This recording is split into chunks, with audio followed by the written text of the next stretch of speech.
बहुत पुराने जमाने की बात है। एक राजा था। उसके महल में एक बहुत सुंदर बाग था। बाग में तरह तरह के फूलों के पौधे और अनेक प्रकार के मीठे फलों के पेड़ थे। लेकिन इस बाग में सबसे आश्चर्यजनक चीज थी। एक सेब का पेड़ था जिसमें सोने के सेब लगते थे। राजा ने इस पेड़ की देखभाल का खास इंतजाम कर रखा था। जब इसके फल पकते थे तो चौकीदार रात दिन पेड़ का पहरा दिया करते थे ताकि कोई सोने का सेब चुरा कर न ले जाए।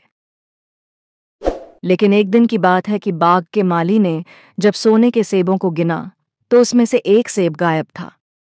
उसने दौड़कर राजा को खबर दी। राजा फौरन बाग में पहुंचा। उसे यह देखकर बड़ा आश्चर्य हुआ कि देखभाल का इतना पक्का इंतजाम होने पर भी एक सेब किसी ने चुरा लिया। उसने ऐलान किया कि कोई सोने के सेब को चुराने वाले चोर का पता देगा, उसे इनाम दिया जाएगा।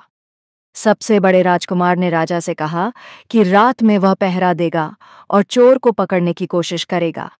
राजा ने उसको इसकी इजाजत दे दी। बड़ा राजकुमार रात में पहरा देने लगा, लेकिन 2 घंटे बाद ही उसे नींद आ गई और वह सो गया। सुबह उठकर जब उसने सेबों को गिना तो वह देखकर चकित रह गया कि रात भर में एक और सेब गायब हो गया था।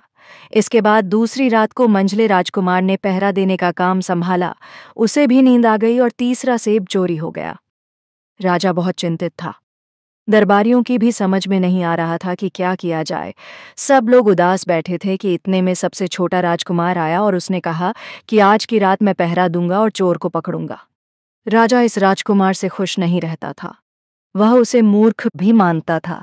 उसने उसे डांटते हुए कहा, तुम क्या समझते हो? क्या ये तुम्हें इसमें सफलता मिलेगी? तुमसे बड़े और तुमसे ज्यादा समझदार दोनों राजकुमार इस काम में असफल हो चुके हैं। तुम जाओ, अपना काम करो। लेकिन छोटा राजकुमार नहीं माना। उसने राजा से प्रार्थना की कि उसे एक मौका जरूर दिया जाए। अंत में राजा राजी हो गया। राजकुमार रात में पहरा देने लगा। उसने तय किया कि वह किसी भी हालत में नहीं सोएगा और चोर को जरूर पकड़ेगा। जब आधी रात हुई और 12 बजे का आखिरी घंटा बजा तो राजकुमार ने देखा कि एक सुंदर सोने की चिड़िया कहीं से उड़ती हुई आई और सेब के पेड़ पर बैठ गई। उसने देखते देखते सोने का एक सेब तोड़कर अपनी चोंच में पकड़ लिया। राजकुमार ने फौरन निशाना साधकर तीर चला दिया, लेकिन तीर चिड़िया को नहीं लगा और वह पंख फड़फड़ाकर उड़ गई। हाँ, इतना अवश्य हुआ कि उसका एक सुनहरा पंख टूटकर जमीन पर आ गिरा। दूसरे दिन सुबह राजकुमार ने राजा को सारी बात बता दी और वह सोने का पंख उनके सामने रख दिया। पंख इतना सुंदर और इतना कीमती था कि राजा उसे देखता ही रह गया। उसने कहा, अगर उस चिड़िया का एक पंख इतना सुंदर है तो वह पूरी चिड़िया कितनी सुंदर होगी। मैं चाहता हूं कि उस चिड़िया को कोई पकड़ लाए। सबसे पहले बड़ा राजकुमार इस काम के लिए रवाना हुआ। चलते चलते वह एक जंगल में पहुंचा। वहां उसने एक लोमड़ी को एक पेड़ के नीचे आराम करते हुए देखा। राजकुमार ने मौका देखकर तीर अपने धनुष पर चढ़ा लिया। वह तीर छोड़ने ही जा रहा था कि लोमड़ी ने चिल्लाकर कहा, राजकुमार, मुझे मत मारो। मुझे पता है कि तुम सोने की चिड़िया की खोज में निकले हो। तुम मेरी राय मानो तो तुम्हारा काम जल्दी ही पूरा हो जाएगा। तुम इसी रास्ते से सीधे चले जाओ। शाम होने पर तुम एक गांव में पहुंचोगे। वहां तुम्हें आमने सामने 2 सरायें मिलेंगी। एक सराय खूब सजी सजाई और सुंदर होगी, मगर तुम उसमें मत रुकना। इसके बजाय दूसरी साधारण और भद्दी सी दिखने वाली सराय में ठहरना। राजकुमार ने उसकी बात सुनकर हंसी उड़ाई और उसे भगाने के लिए तीर चलाया, लेकिन लोमड़ी बचकर भाग गई। राजकुमार आगे बढ़ा और शाम को एक गांव में पहुंचा। वहां सचमुच 2 सरायें थीं। पहली सराय चमकदार थी, जहां से संगीत और नृत्य की आवाजें आ रही थीं। दूसरी साधारण और अंधेरी थी। राजकुमार ने लोमड़ी की सलाह को अनसुना कर पहली सजावटी सराय में ठहरने का फैसला किया।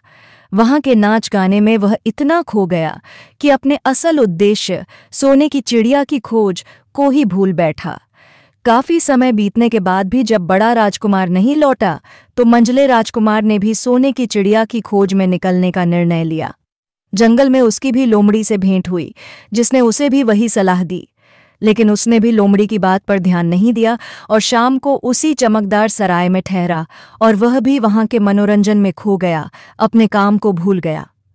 आखिरकार सबसे छोटे राजकुमार ने राजा से अनुमति मांगी कि वह सोने की चिड़िया की खोज पर जाएगा। राजा को यकीन नहीं था कि जब दोनों बड़े राजकुमार असफल रहे तो छोटा राजकुमार कैसे सफल होगा, मगर उसकी जिद के आगे राजा को इजाजत देनी पड़ी। छोटा राजकुमार सोने की चिड़िया की खोज में निकल पड़ा। जंगल में उसे लोमड़ी मिली जिसने उसे सलाह दी। इस बार राजकुमार ने लोमड़ी की बात ध्यान से सुनी और उसकी बात मान ली। लोमड़ी ने उसे अपनी पूंछ पर बैठाया और उसे गांव में ले जाकर छोड़ा। राजकुमार ने लोमड़ी की सलाह मानी और पुरानी साधारण सराय में ठहर गया। अगले दिन आगे बढ़ने पर वह फिर लोमड़ी से मिला। लोमड़ी ने उसे किले में जाकर सोने की चिड़िया लेने के निर्देश दिए। उसने हिदायत दी कि लकड़ी के पिंजरे में ही चिड़िया को रखे और सोने के पिंजरे को न छुए। पर राजकुमार ने सोने के पिंजरे की सुंदरता देखकर अपनी लोमड़ी की बात भूल गया। जैसे ही उसने चिड़िया को सोने के पिंजरे में रखा, सिपाही जाग गए और उसे पकड़ लिया। राजा ने उसे फांसी देने की धमकी दी, लेकिन उसे सोने का घोड़ा लाने की शर्त पर छोड़ा। राजकुमार किले से बाहर आया तो फिर लोमड़ी मिली। लोमड़ी ने उसकी मदद की और उसे सोने का घोड़ा लेने का रास्ता बताया। उसने हिदायत दी कि घोड़े पर पुरानी जीन ही कसे, पर राजकुमार फिर से बहक गया। सोने की जीन देखकर उसने उसे घोड़े पर कस दिया, जिससे घोड़ा हिनहिनाने लगा और वह पकड़ा गया।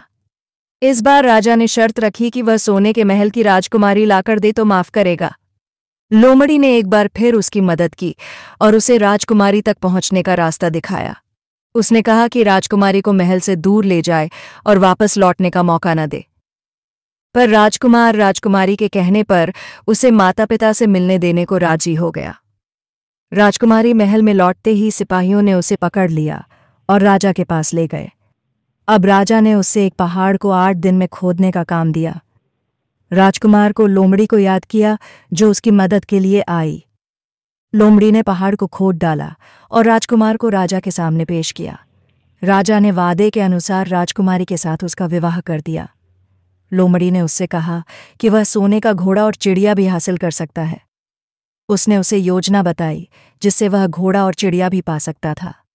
राजकुमार ने वैसा ही किया और चिड़िया, घोड़ा और राजकुमारी के साथ लौट गया। घर लौटते समय उसने अपने भाइयों को फांसी से बचाने के लिए धन दिया। बाद में भाइयों ने उसे कुएं में धक्का दे दिया और उसका सामान लेकर भाग गए। कुएं में फंसे राजकुमार की मदद के लिए फिर से लोमड़ी आई। उसने उसे बाहर निकाला और राजकुमार ने भिखारी के कपड़े पहनकर अपने महल तक का सफर तय किया। महल पहुंचते ही घोड़ा, चिड़िया और राजकुमारी उसे पहचान गए। राजा को असलियत का पता चला और उसने छोटे राजकुमार को गद्दी सौंपने का निश्चय किया। राजकुमार ने लोमड़ी को खोजने का फैसला किया और जंगल में उसे ढूंढ निकाला। लोमड़ी ने उससे कहा कि वह उसे तीर मारकर उसकी मुक्ति कर दे। राजकुमार ने तीर चलाया और लोमड़ी की जगह एक सुंदर राजकुमार प्रकट हुआ। असल में वह राजकुमार राजकुमारी का भाई था जिसे जादू से लोमड़ी बना दिया गया था। इस तरह सभी खुश होकर महल लौट आए और राजकुमार ने लोमड़ी को अपना सम्मानपूर्वक विदा दी।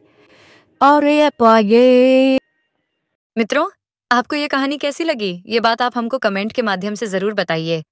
और हाँ, सब्सक्राइब करना ना भूले।